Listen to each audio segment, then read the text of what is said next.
So, I in the last few years, I've been with. So I had my clients ones and zero, working with my energy stuff, and I felt a little bit uncomfortable with people being dependent on me, and I noticed that, and I thought, well, people were saying things like, "Well, why do I need to do anything else? I'll just come to you and you just clear everything." And so that was Mm, sitting in my mind going, yeah, I'm not comfortable with that. I don't want that. That shouldn't be mm, correct.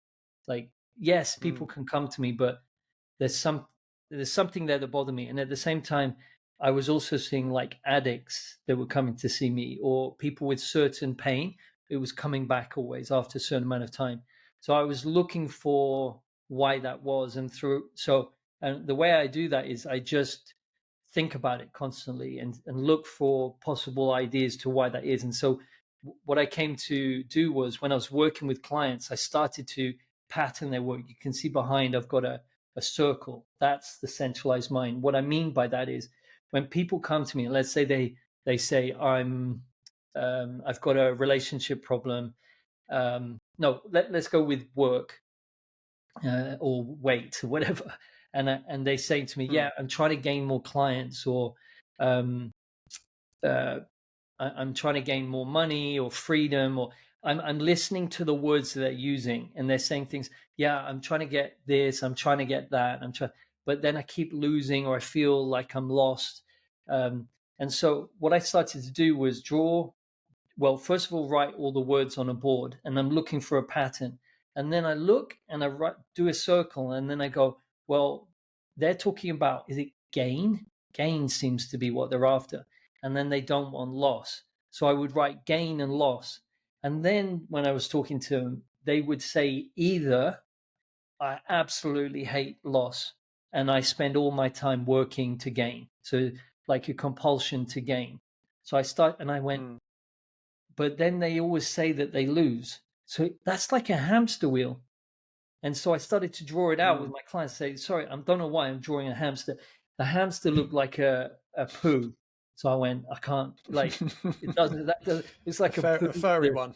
piece, yeah, with a piece of string out of it. So I was like, okay, I just draw a figure. I don't know if I got one.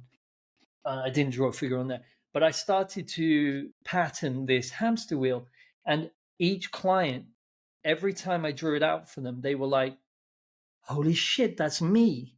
So I started to see different hamster wheels. I'm building. Just give me a second to why this is the Mm, centralized mind. So let's say I work with a CEO and he's depressed. And so what he's saying is, yeah, I'm lost. I've lost my wife, or I've lost money. I've lost. So I draw it out for him. I say, so you're over here. Yeah, I hate that. You're completely unable. Yeah, depression. But you want to be up here again. Yeah, Rob, that's where I always am. I'm always gaining. So what I came to understand was this centralized mind. The way our minds work is in duality, yin yang. mhm, The yang is on the right, the mhm, yin is on the left. So the doing, the gaining, the left is the yin, not doing, loss, etc.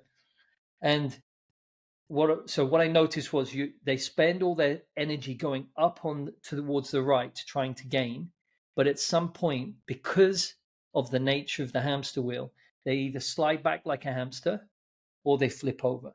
So I started to build upon that. And then I was like, why are they doing this? Why is this hamster wheel come about? And I was listening to Gabor Mate, just a short video, and he said something about trauma, and then it clicked. And I said, the original, when you're born, everyone has a disconnect. Like, I haven't met anyone who's not disconnected in the parents, and so the child has a loss, experiences a traumatic event of not having full connection at birth. So I realized that, and then I had another call with Jeff Booth, the author of A Price of Tomorrow, really great thinker, and he said something, and I caught my attention. He said, "Oh, they're just unmet needs." So up here, if you look at I know it's a podcast. Up on the right, there's love, connection, and belonging.